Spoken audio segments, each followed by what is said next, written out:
caafimaadka ee Jamhuuriyadda Soomaaliland Dr. Salebaan Ciise Axmed Xagle Toosiye oo safar shaqo ku gaaray dalka Ingiriiska halkaasi uu u tagay si uu la kulmo hay'ado Ingiriis oo fadhigoodu yahay magaalada London. wasiirka oo socdaalkiisa ka faa'iideysanaya ayaa maanta magaalada London kula kulmay jaaliyadda Soomaaliland ee halkaasi. wasiirka ayaa ka hadlay waxyaabaha ay qabteen isaga iyo wasaaraddiisu muddadii koobnayd ee uu xilka hayay. hadaladiisina waxaa ka mid ahaa wasaaradahan intii aan joognay siyaasado badan baan soo saaray. National Policy Act-gii waa soo saarnay. Drug policy-gii hadda draft-kii ugu horreeyay baan samaynay. waxaa kaloo la sameeyey oo imika aan intaan wasaaradda joogay anugu aad u dardargeliyey NHPC ama National Health Professional Council oo ah hay-ad 10 sano ka hor digreeto madaxweyne lagu magacaabay laakiin ineffective ahayd oo shaqaynayn.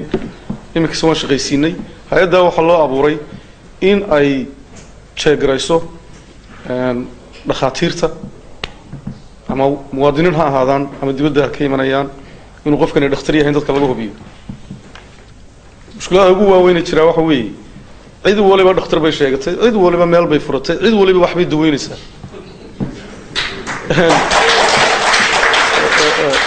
ruwaayad maalintii darajada la qaybinayay ayaa qolada ciidamadu fanaaniin ay leeyihiin baa ruwaayad dhigtay.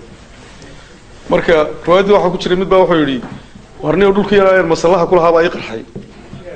dhulkii yaraayeen masallaha ku lahaa ayaa ii qarxay waan iibiyey. xoogaa lacag aan ka helay. waxaan doonayaa inaan meel aan ka faa'iido geliye ila talay. soo koronay anaa kuu sheegay guri karayso ranch cad mari cilaaj ku qora ma dhakhtar. ya aragtidaada lacaga horta dhibaatadan haystaa taas weeyaan.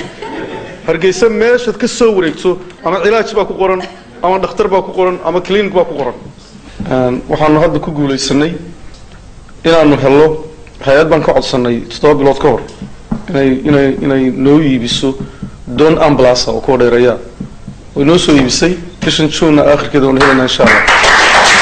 waxaan rajaynaynaa in doontaasi dabooli doonto baahida. wasiirka caafimaadka Dr. Salebaan Ciise Axmed Xagle Toosiye ayaa kulankaasi kadib ay isla jaaliyadda Soomaaliland ku soo dhaweeyeen casho sharaf maamuuskeedu sareeyo.